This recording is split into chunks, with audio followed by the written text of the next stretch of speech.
বড়দিনের আগে ইতিমধ্যেই শুরু হয়ে গিয়েছে বাংলার বক্স অফিসে বড় টক্কর। একসঙ্গে 4টে বাংলা ছবি শুক্রবার মুক্তি পেয়েছে বাংলায়। শুরুতেই রয়েছে দেবের খাদান।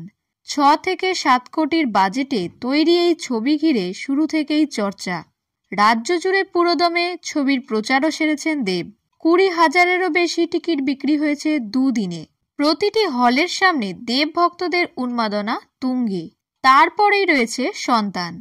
রাজ চক্রবর্তীর এই ছবি প্রযোজনার দায়িত্বে রয়েছে টলিউডের সবচেয়ে বড় প্রযোজনা সংস্থা SBF। পুষ্পা 2 এর সঙ্গে হল দখলের লড়াইতে বেগ পেতে হয়েছে খাদান সন্তানকেও। সে জায়গায় অন্য দুটি ছবি চুনোপুটি। এদিন মুক্তি পেয়েছে পরিচালক মানসী সিনহার 5 নম্বর স্বপ্নময় লেন এবং প্রীতম ডি গুপ্তার চালচিত্র। শো সংখ্যার নিরিখে প্রথমের দুটি ছবির চেয়ে অনেকটাই পিছিয়ে শেষ দুটি ছবি। তবে সেই নিয়ে হতাশা নেই মানসীর, কারণ মানসী জানেন ছবি ভালো হলে শো সংখ্যা বাড়বে। কিন্তু যেখানে শো চলছে সেখানে যদি শান্তি করে দর্শক ছবিটাই না দেখতে পায়। এই ঘটনায় বেজায় ক্ষুব্ধ পরিচালক, কারণ নাম না করেই নিজের ক্ষোভ উগরে দিয়েছেন তিনি। তবে পরিচালকের নিশানা যে দেব ভক্তদের দিকে তা কারুর বুঝতে বাকি নেই। দেবের খাদান নিয়ে ভক্তদের মধ্যে উন্মাদনা তুঙ্গে, কিন্তু তার মাসুল কেন গুনবেন মানসী সিনহা?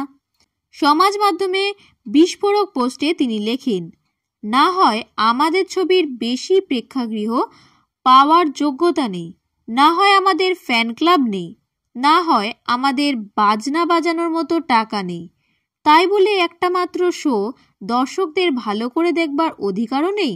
আজকে স্টার থিয়েটারে মর্নিং শোয়ে শেষের একটু আগে পৌঁছে দেখি, ওরে বাবা কি আওয়াজ! ভক্তেরা নাচছেন, নিশ্চয়ই নাচবেন, পছন্দের নায়কের ছবি বলে কথা। তাই বলে ভেতরে যে আরও একটা অন্য ছবিও দেখানো হচ্ছে তার কথা ভাববেন না? এ কেমন ব্যাপার? এটা খুব খারাপ লাগলো।